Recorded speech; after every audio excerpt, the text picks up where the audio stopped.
जय हिंद साथियों। आज हम एक विषय पर चर्चा करेंगे जो अक्सर हम लोग के सामने आती है और हम लोग उसमें एक असहाय की तरह अपने को पाते हैं और कुछ कर नहीं पाते हैं। ये घटना है पुलिस विभाग में एफआईआर न लिखने की। अक्सर ये देखते हम लोग हैं कि हम लोग जाते हैं थाने में या पीड़ित थाने जाता है और उसको एफआईआर नहीं लिखी जाती है और या बहुत लंबे तक चलाया जाता है या लास्ट में एफआईआर बिना लिखे वो आदमी पीड़ित आदमी घर बैठ जाता है, परेशान होता रहता है। तो आज इस विषय में आज बात करेंगे हम लोग कि यदि एफआईआर हम लिखाने जा रहे हैं और एफआईआर नहीं लिखी जा रही हमारी है तो इसमें हम क्या कर सकते हैं, क्या क्या पावर हमारे पास है, क्या क्या अधिकार हमारे पास है, किस तरह हम अपनी समस्या के ऊपर एफआईआर लिखवा सकते हैं। जो मैं सीआरपीसी की धारा जो 154 है ये पुलिस को एफआईआर लिखने के लिए बाध्य करती है। हमारी सीआरपीसी की धारा 154 में एसएचओ को जो थाना प्रभारी होता है उसको जो है वो बाध्य करती कि एफआईआर लिखना पड़ेगा। लेकिन उसके बाद भी भ्रष्टाचार के चलते या बात करें राजनीतिक दबाव के चलते और कई बार ये होता है कि कई लोग झूठी एफआईआर लिखवाए जाते हैं जिसको एसएचओ को पहले से जानकारी है, तो उस केस में वो एफआईआर नहीं लिखना होता है। तो जो यदि झूठी एफआईआर तो उसमें छोड़ दीजिए, उसमें तो कोई मतलब नहीं बनता। लेकिन कई बार हमें भ्रष्टाचार के कारण या राजनीतिक दबाव या अन्य दबाव के कारण जब एफआईआर नहीं लिखता पुलिस थाना प्रभारी या थाने में आपकी एफआईआर नहीं लिखी जा रही है तब हमें क्या करना चाहिए। तो जब थाने में एफआईआर जो नहीं लिखी जाए तो वो धारा मैंने बताया 154 के तहत एफआईआर लिखी जानी चाहिए, लेकिन एफआईआर नहीं लिखी जा रही है तो हमको इसी सीआरपीसी धारा 154 के 3 खंड 3 के तहत जो आपके जिले का पुलिस अधीक्षक है, जो कप्तान आपके जिले का है, एसपी आपके जिले का है, हमें उसके पास जाना चाहिए और अपनी शिकायत लिख करके एसपी को देना चाहिए। जो हमने बताया कि धारा 154(3) के तहत एसपी को अधिकार है कि वो एफआईआर दर्ज कराए और दर्ज कराने के बाद वो आपकी जो एफआईआर पर किसी को भी जांच दे सकता है और आपके प्रकरण पर खुद भी वो जांच कर सकता है। ठीक है, तो एसएचओ यदि नहीं आपकी एफआईआर लिख रहा है तो हमें तुरंत जो जिले कप्तान होता है, जो एसपी पुलिस अधीक्षक होते हैं, उनके पास जाकर के अपनी समस्या को रजिस्टर डाक से भेज सकते हैं हम लोग हैं। और रजिस्टर डाक से भेजने के बाद एसपी का ये काम है कि वो 154(3) के तहत आपकी एफआईआर दर्ज करने का आदेश दे या एफआईआर दर्ज करे या दर्ज करने का आदेश दे। आपकी एफआईआर पर जांच किसी से भी करवा सकते हो लोग हैं या खुद भी एसपी इसकी जांच कर सकते हैं। एफआईआर ये दो प्रक्रिया बताई मैंने, एसएचओ के बाद हमने आपको बताया एसपी। एफआईआर एक चीज का बहुत ध्यान देना चाहिए कि एफआईआर में जो तथ्य लिखवा रहे हैं हमें वो बिल्कुल सही हो, क्योंकि ये ना जीडीपी चाहे जाते हैं। यदि इन तथ्यों में भिन्नता पाएगी, घटना के समय, घटना की तिथि है कुछ आपको लिखा है तो आपका केस कमजोर हो जाएगा। इसका विशेष ध्यान रखिए।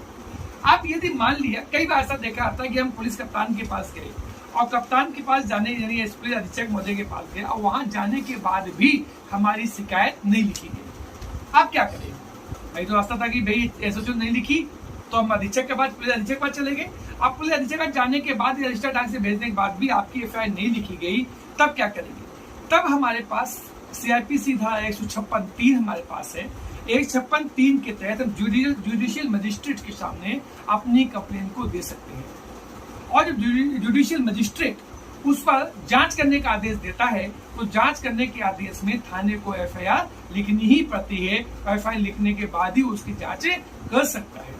इसलिए जब थाना एफआईआर ने लिखी, जब हमारा एसपी एफआईआर ने लिखी तो हमें 156(3) का प्रयोग करना है और जुडिशियल मजिस्ट्रेट सामने अपनी शिकायत देनी है। वहां एफआईआर लिख जाएगी, एफआईआर लिखने के बाद उस पर जांच शुरू हो जाएगी। ये था कि हमारी एफआईआर नहीं लिखी जा रही है तो हम कैसे अपनी एफआईआर लिखवाएं। 2018 में सीआरपीसी में बहुत बदलाव किए गए हैं।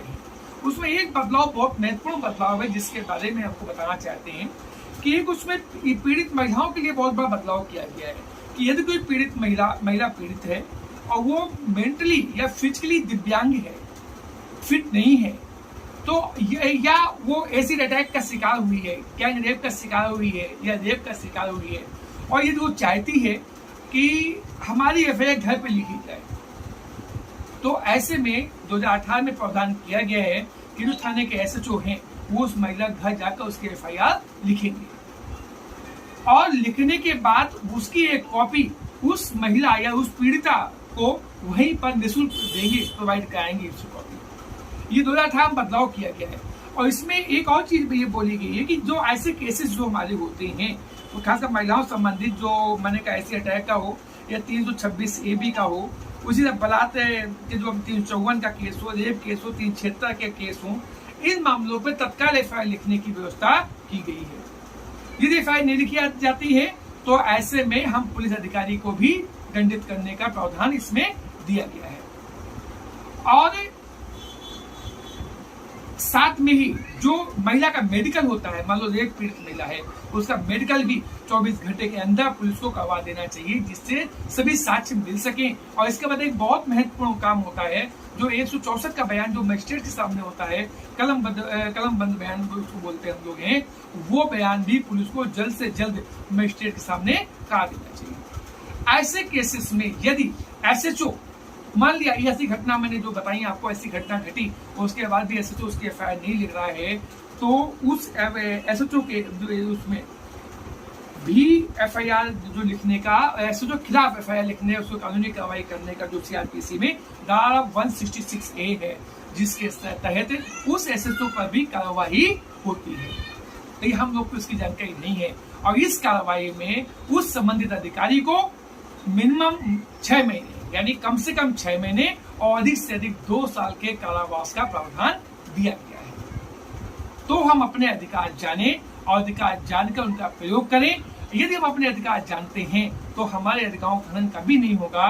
तो ये मैंने आपको बताया कि यदि FIR नहीं लिखी जाती है तो हम किन अधिकारों का प्रयोग करें, कैसे प्रयोग करें कि हमारी FIR लिखी जाए। और इसमें सुप्रीम कोर्ट के भी आदेश हैं कि हर घटना की FIR लिखी जाना जरूरी है, और उसकी जांच के बाद वो सही गलत का निर्णय जांच के बाद लिया जाएगा, लेकिन हर घटना की FIR लिखी जाना जरूरी है। जो थानों में अक्सर देखते हैं कि FIR नहीं लिखी जाती, FIR के लिए बहुत परेशान किया जाता है। तो ये मैंने आपको तरीका बताया कि यदि आपकी FIR नहीं लिखी जा रही है तो इन चीजों का प्रयोग करिए, इन कानूनों का, इन अधिकारों का प्रयोग करिए, आपकी FIR अवश्य लिखी जाएगी। धन्यवाद।